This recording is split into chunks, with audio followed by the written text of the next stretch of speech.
പരിശുദ്ധ മറിയത്തിന്റെ കാഴ്ചവെപ്പ്. പാരമ്പര്യമനുസരിച്ച് ജോവാക്യം, അന്ന ദമ്പതികൾ തങ്ങളുടെ പൊന്നോമനയെ ദൈവവിധി പ്രകാരം 3-ാം വയസ്സിൽ ജെറുസലേം ദേവാലയത്തിൽ കൊണ്ടുചെന്ന് ദൈവത്തിന് സമർപ്പിച്ചു. സുവിശേഷത്തിൽ ഇതിന് വ്യക്തമായ തെളിവില്ല. എങ്കിലും ആദ്യജാതരെയെല്ലാം ദൈവത്തിന് സമർപ്പിക്കപ്പെടണം എന്ന മോശയുടെ കൽപ്പന അനുസരിച്ചായിരിക്കണം പെൺകുട്ടികളെയും ദൈവത്തിന് സമർപ്പിക്കുന്നത്. പഴയ നിയമത്തിലെ ഹന്ന സാമുവേലിനെ ദേവാലയത്തിൽ സമർപ്പിച്ചതുപോലെ പുതിയ നിയമത്തിലെ അന്ന മേരിയെ ദൈവത്തോട് ചെയ്ത വാഗ്ദാനം പൂർത്തിയാക്കി 3-ാം വയസ്സിൽ ദേവാലയത്തിൽ സമർപ്പിച്ചു. വളരെ ചെറുപ്പത്തിൽ തന്നെ മേരി തന്നെ ദൈവത്തിന് അടിയറവ് വെച്ചു.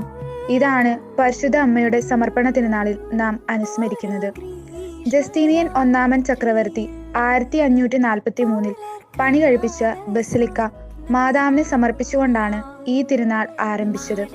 9-ാം നൂറ്റാണ്ടോടുകൂടി ഗ്രിഗറി 9-ാം മാർപ്പാപ്പ ഈ തിരുനാൾ പരിശുദ്ധ പിതാവിന്റെ ദേവാലയത്തിൽ ആഘോഷിക്കാൻ തുടങ്ങി. നമുക്ക് പ്രാർത്ഥിക്കാം. അമ്മേ, ഞങ്ങളും ഏറ്റവും വിശുദ്ധിയോടും വിനയത്തോടും കൂടി ഞങ്ങളെ തന്നെ ദൈവത്തിന് സമർപ്പിച്ച് ജീവിക്കുവാൻ അനുഗ്രഹിക്കണമേ. സുഹൃത്ത് ജപം. ദൈവത്തിന് തന്നെ സമർപ്പിച്ച മാതാവേ, എല്ലാ സമർപ്പിതരെയും സമർപ്പണ ചൈതന്യത്തിൽ വളർത്തണമേ.